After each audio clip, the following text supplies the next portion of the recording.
Olá, gente. Meu nome é Giovanni, sou estudante de Engenharia Química e nesse vídeo vamos falar um pouco sobre reações múltiplas. Vou explicar sobre o que são as reações múltiplas, como determinar suas leis de velocidade, os tipos de problema e como resolvê-los, e no final vamos resolver um exercício com o CSTR com uma reação em série e um PFR com uma reação em paralelo. Podemos dividir as reações múltiplas em reações em série ou reações em paralelo. As reações em série acontecem em etapas consecutivas, uma após a outra. Já as reações em paralelo acontecem em etapas concomitantes, ou seja, ao mesmo tempo. No exemplo, podemos ver que a espécie C só vai ser formada após a espécie B ser formada. Já na reação em paralelo, vemos que as espécies B e C concorrem para serem formadas pela espécie A. Isso vai depender, claro, da constante de velocidade e da lei de velocidade dessa reação, certo? É importante salientar aqui que a maneira como a gente escreve as reações em série ou paralelo não importa, pode escrever com chave ou sem chave, é importante que você entenda o conceito. Por exemplo, aqui eu escrevi uma reação em série usando chave, mas na verdade vocês podem observar que a espécie C só vai ser formada após a espécie B ser formada.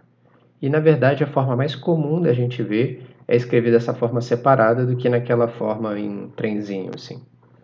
Então é importante que a gente fixe mais o conceito do que são essas reações, certo? Agora vamos começar a escrever as leis de velocidade das reações múltiplas. Cada etapa de uma reação múltipla possui sua lei de velocidade própria, e essa lei pode ser elementar ou não, e isso cabe ao problema explicar. É possível então escrever, através da soma dessas leis de velocidade de cada etapa, uma lei de velocidade global de cada espécie. Mas também temos que atentar se essas espécies estão participando de mais de uma etapa ao mesmo tempo, e ao balanceamento das equações químicas. A partir daí, a análise, como eu falei, é um somatório global de todas as parcelas das etapas. Vamos fazer então um exemplo aqui. Eu trouxe uma lei de velocidade em que A forma 2B e 3B forma 2C. Como C só vai ser formado depois de B ser formado, podemos considerar que é uma reação em série. Nesse caso, vamos ter que resgatar uma relação que eu mostrei lá no primeiro vídeo. É uma reação entre as velocidades globais, certo, de cada espécie, que é ponderada pelo seu coeficiente estequiométrico, que é essa letrinha no denominador. Veja que, nesse caso, o coeficiente estequiométrico ele pode ser negativo ou positivo. Se ele for negativo, a espécie está sendo consumida, é um produto. Se for positivo, está sendo gerada. Veja também o seguinte, em cada etapa, você tem que atentar se a espécie é um produto ou um reagente. Por exemplo, a espécie B participa de duas etapas. Na etapa 1, ela é um produto e na etapa 2 é um reagente. Seguindo então essa lógica de ponderar pelos coeficientes estequiométricos, nós podemos escrever essas duas equações para as duas etapas, em que RA1, ou seja, a velocidade de A na etapa 1, dividido por menos 1, que é o coeficiente estequiométrico de A que está sendo consumido, é igual a RB1, que é a velocidade de formação de B na etapa 1, dividido por 2, que é o coeficiente estequiométrico de B na etapa 1. Da mesma forma, para a etapa 2, temos RB2, ou seja, a velocidade de B na etapa 2, dividido por menos 3, que é o consumo, de B com o coeficiente estequiométrico 3, é igual à velocidade de C na etapa 2, dividido por 2, que é o coeficiente estequiométrico de C, que está sendo formado, então é positivo. Se considerarmos cada uma das etapas sendo elementar, podemos escrever essas duas leis de velocidade baseado nas regras que já estudamos sobre leis de velocidade elementares. Então, RA1 vai ser menos K1CA e RB2 vai ser menos K2CB ao cubo. Agora utilizamos aquela regra do somatório para estabelecer as leis globais de cada espécie. Veja que B participa das duas etapas e A e C só participam respectivamente da etapa 1 e da etapa 2. Nós não sabemos diretamente as leis de velocidade RB1 nem RC2, mas veja que não precisamos disso, porque já determinamos uma relação entre as leis elementares que nós sabemos e essas leis que desconhecemos.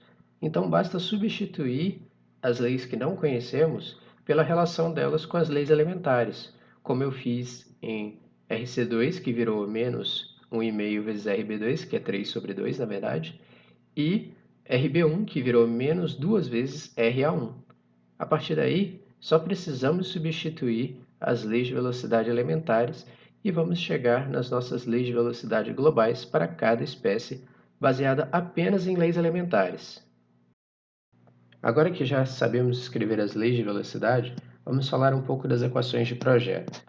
As equações de projeto dos reatores nos deixam com dois tipos de problema: ou um problema diferencial, com equações diferenciais, ou um problema algébrico, especificamente no CSTR, que não tem equações diferenciais envolvidas na sua equação de projeto. Porém, diferente do que já fizemos anteriormente, não podemos utilizar a conversão para chegar no resultado final. Isso porque o fato de haver mais de uma etapa ao mesmo tempo inviabiliza fazermos aquela mudança de variável que fazíamos antes, utilizando a conversão. Em vez disso, teremos que escrever as leis de velocidade globais de cada espécie e considerar que essas leis dependem uma da outra, e além disso, escrever a equação de projeto para cada espécie para determinar a variação das propriedades. No caso do CSTR, isso vai fazer com que caiamos num sistema de equações não lineares algébricas, que deve ser resolvido utilizando o método de Newton-Raphson, e no caso dos outros reatores, cairemos no sistema de equações diferenciais ordinárias, que podemos resolver utilizando o método de Runge-Kutta. Agora vamos resolver nosso primeiro exercício, que é de um CSTR processando uma reação em série. O CSTR tem 10 litros e uma vazão volumétrica de entrada de 1.000 litros por minuto. Além disso, a concentração de entrada da espécie A é igual a 0,3 mol por litro e ele processa essa reação em série descrita aí abaixo. As constantes de velocidade são, para a primeira etapa, 303 minuto a menos 1 e para a segunda etapa, 4,58 litro ao quadrado ou mol ao quadrado por minuto. O problema pede a concentração de saída da espécie de interesse B. Veja que não vamos precisar determinar as leis de velocidade, porque são exatamente as mesmas leis que determinamos no exemplo no início do vídeo. Em vez disso, vamos aplicar direto a equação do CSTR. Lembre-se que precisamos fazer isso para cada uma das espécies. Nesse caso, A, B e C são 3 espécies, vamos resultar em 3 equações diferentes, uma para A, outra para B e outra para a espécie C. Agora vamos aplicar as leis de velocidade a essas equações. Além disso, vamos determinar o tempo de residência, que é a divisão do volume e da vazão volumétrica. Terminamos com 0,01 minuto a menos 1. Se rearranjarmos essas igualdades, deixando o lado direito igual a zero, vamos ficar com essas três funções aí, f1, f2 e f3. É importante que mantenhamos a ordem dessas funções assim a partir de agora, para as próximas etapas que iremos fazer. Veja que eu poderia simplificar CA e obter o valor de CA diretamente, mas eu não vou fazer isso porque quero explicar o método de Newton-Raphson. Esse é o método iterativo matricial, e o próximo passo dele é calcular a matriz jacobiana, a matriz das derivadas. Então veja que nós estabelecemos bem quem são f1, f2 e f3. Agora precisamos calcular as derivadas parciais dessas funções em cada uma das variáveis CA, CB e CC. Eu calculei, então, a matriz jacobiana, essa matriz à direita, e deixei em função dos nossos parâmetros. A partir daí, vou explicar um pouco o método. O que nós vamos fazer é dar um chute para os valores de CA, CB e CC. Esse chute pode ser qualquer coisa, mas vamos tentar não extrapolar os valores. Vamos pensar que o chute é 0,5 mol por litro para todos. A partir daí, a equação do método iterativo é essa.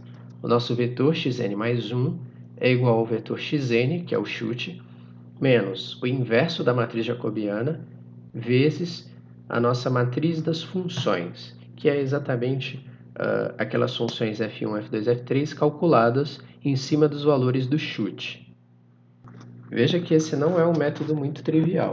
Nós já calculamos 9 derivadas, teremos que calcular uma matriz inversa e um produto de matrizes. Então, aconselho que você use algum método computacional para fazer esses passos Eu utilizei o Excel aqui porque é o programa que acredito que seja mais acessível para todas as pessoas, mas se você tiver disponível o Scilab, o MATLAB, use aí à vontade, da maneira como você achar melhor.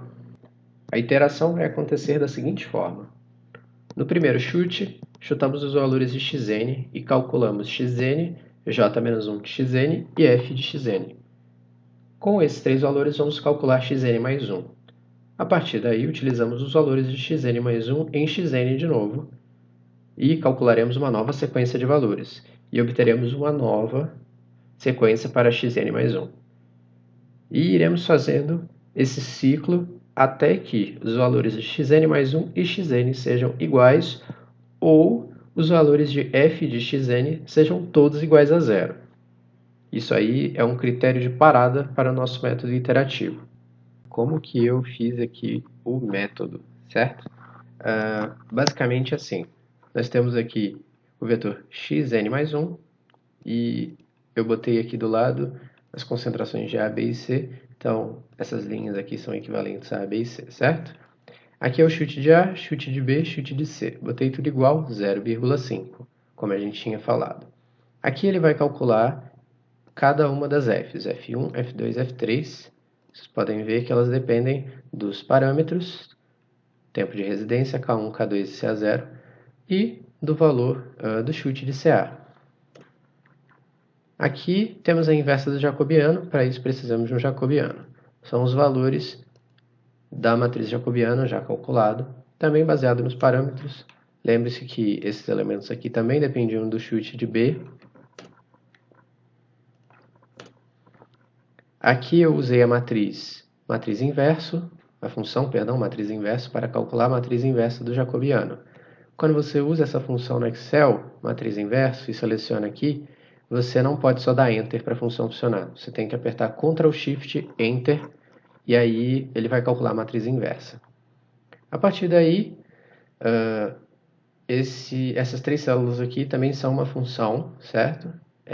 Qual é a função? É esse vetor menos produto dessas duas matrizes. Veja que produto de matrizes é uma operação matemática que a ordem dos fatores altera o produto, certo? Você não pode fazer produto da matriz H46 pela matriz JL. Você tem que fazer a JL vezes H, certo? Como está aqui. A partir daí, você digitou tudo isso, Ctrl, Shift, Enter também, senão ele não vai calcular, certo? E aí o que você vai fazer? Aqui já está calculado, primeira série de valores. Ctrl C, seleciona aqui, em vez de Ctrl V, botão direito do mouse, cola como valor. Não convergiu. Ctrl C, perdão. Opa, 000, igual, convergiu. Chegamos nos valores finais de CA, CB e CC. E é isso, ele quer saber qual era o valor de CB. O valor de CB é 0,018 mol por litro. Esse vai ser a concentração final do nosso produto de interesse. Vou disponibilizar essa planilha no Drive para vocês poderem dar uma olhada lá. E é isso.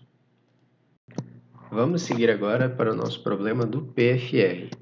Esse reator está processando uma reação em fase gasosa, que é a descrita abaixo. Ele é alimentado com uma vazão molar de A de 2 mol por minuto e uma vazão de B de 5 mol por minuto.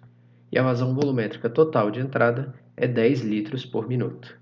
A concentração do produto não desejado U não pode ser maior do que 0,0625 mol por litro, havendo sério risco de explosão do reator.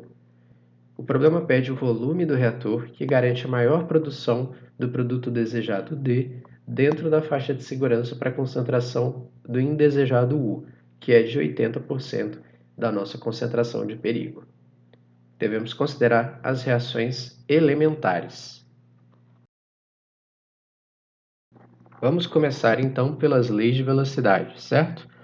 Já determinamos que são leis elementares, então, seguindo a regra das leis elementares, considerando que A é o nosso reagente limitante, certo?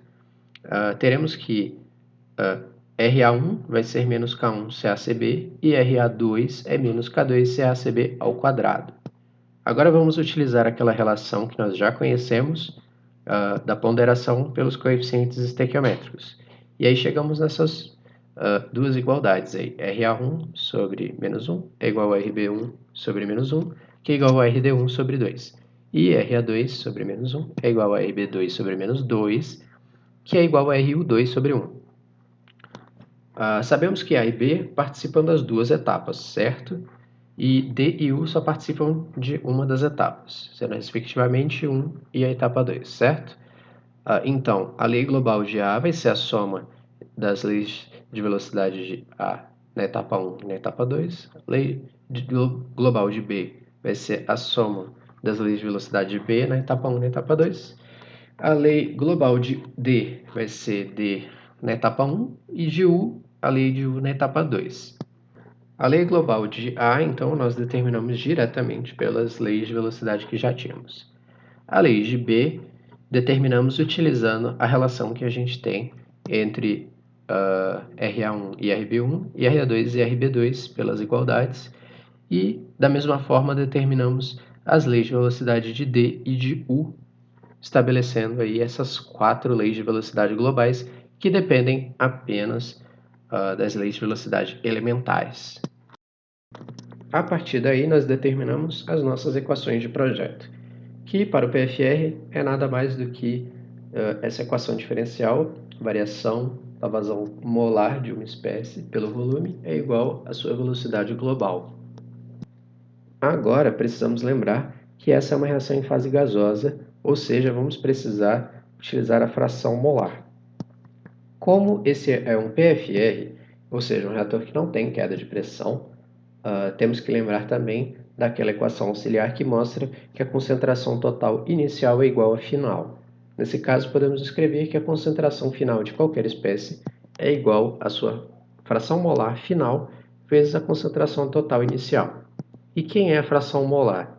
A fração molar final é igual à vazão molar final de qualquer espécie dividido pela soma das vazões molares finais de todas as espécies envolvidas. Ou seja, a concentração final de uma espécie vai ser igual à sua vazão molar final dividida pela soma das vazões molares finais vezes a concentração total inicial. Agora só precisamos lembrar que a nossa concentração total inicial é igual à nossa vazão molar total inicial dividido pela vazão volumétrica inicial. E a vazão molar total inicial é a soma das vazões molares iniciais de A e B, que foram dadas lá no início do problema. A partir daí, substituímos essas expressões naquela equação auxiliar que calcula a concentração de cada espécie e teremos que substituir cada uma dessas expressões para as concentrações nas nossas leis de velocidade. Por fim, vamos terminar com essas 4 expressões que, admito, não são muito amigáveis, mas vão ser as expressões que vamos utilizar no nosso método de Runge-Kutta. Veja que onde tem os somatórios ali de FJ é exatamente FA mais FB mais FU mais FD. Eu deixei dessa forma para ficar um pouco mais condensado, mas você também vai ter que aplicar isso lá no método de Runge-Kutta, que é o que eu vou mostrar a seguir lá no Excel. O nosso critério de parada no Excel vai ser quando a concentração de U for igual a 80% da concentração limite lá, determinada pelo problema. Esse valor é de exatamente 0,05 mol por litro. Vamos utilizar então aquela equação auxiliar, que usa a fração molar, para calcular a concentração de U em cada chute, cada final do chute. E a partir daí, quando der 0,05, vamos parar e determinar qual é o volume que o reator vai ter naquela concentração. Partindo agora para nossa planilha do cálculo do PFR, certo? Temos aqui os nossos parâmetros, as vazões iniciais de A e B, temos a vazão volumétrica inicial, a concentração total inicial, nossos constantes e o nosso passo, que é a parte mais importante aqui. Esse passo 2 litros significa que a cada 2 litros nós vamos calcular um novo conjunto de valores aqui, certo? Esses aqui são os nossos resultados, ok? Essas são as vazões finais na verdade, as vazões daquele ponto, né? E aqui temos a concentração de U, que eu calculei como? Ela é aquela equação auxiliar, é a vazão a vazão molar de U dividido pela soma das vazões molares naquele ponto, vezes a concentração total, que nunca varia, certo? A partir daí, é basicamente o método de Runge-Kutta que nós fizemos para o PBR. A diferença é que no PBR só tinha K0, L0, K1, L1, K2, L2 e K3, L3. Agora, como nós temos 4 variáveis, precisamos de 4 auxiliares. E veja que aqui nós temos nas colunas ocultas outras variáveis auxiliares intermediárias ali, que é o que a gente usa para calcular o passo seguinte. Então, se vocês olharem aqui, veja bem, depende, né, dessas auxiliares aqui, e as auxiliares dependem das anteriores. Então, dei uma revisada lá no vídeo do PBR para vocês poderem olhar de novo sobre o método de Runge-Kutta, tem um material de Runge-Kutta lá. Isso aqui nada mais é do que uma expansão do Runge-Kutta para 4 variáveis. E veja que se fosse ali, por exemplo, 5 espécies, iam ser 5 auxiliares aqui, 5 colunas para cada iteração dessas aqui até chegar aqui. Bom, terminando aqui o método, eu continuei um pouco, mas nós podemos ver que em 20 litros já alcançamos a concentração lá de 80% da concentração, perdão, de perigo, certo? E isso significa então que nosso reator pode ter no máximo 20 litros para estarmos evitando aí qualquer problema de explosão, né? Claro, dentro desses parâmetros aqui. Se fossem outros parâmetros, ia ser outro volume de reator. É assim que funciona. Vou disponibilizar também essa planilha. Vocês podem dar uma olhada aí nas células, nos valores e verem. Então, também aqui nós temos a vazão do produto desejado, certo? Então, deem uma olhada aí para vocês entenderem bem como que chega nesses valores, ok? Então é isso, gente. Chegamos ao final de mais um vídeo da nossa série de cinética e reatores químicos. Peço desculpas por esse vídeo ter demorado tanto a sair. Eu estou numa reta final agora com TCC e estágio ao mesmo tempo. E agradeço aos comentários que o pessoal tem postado, gente pedindo outros conteúdos relacionados à engenharia química. Fico bastante feliz de ver todo mundo interagindo aí nessa nossa comunidade do YouTube. E peço que vocês continuem mandando suas sugestões e na velocidade que eu puder eu vou cuidando e fazendo esse vídeo. Esse foi um vídeo bem complexo aí. E agora acredito que esse é o vídeo final, né, de explicação da nossa série Cinética e Reatores Químicos. A partir de agora, eu peço bastante sugestão de vocês para o que poderia ser uma próxima série, ou se eu deveria continuar essa série com exercícios mesmo, e fazer vídeos só de exercício, só de métodos aí para chegar nos resultados. Vocês podem ver que tem alguns métodos numéricos que a gente pode usar para chegar nesses resultados finais. Então peço bastante a colaboração de vocês para a gente poder chegar no resultado final que agrade vocês, certo? Agradeço mais uma vez a todos e mais uma vez, tchau!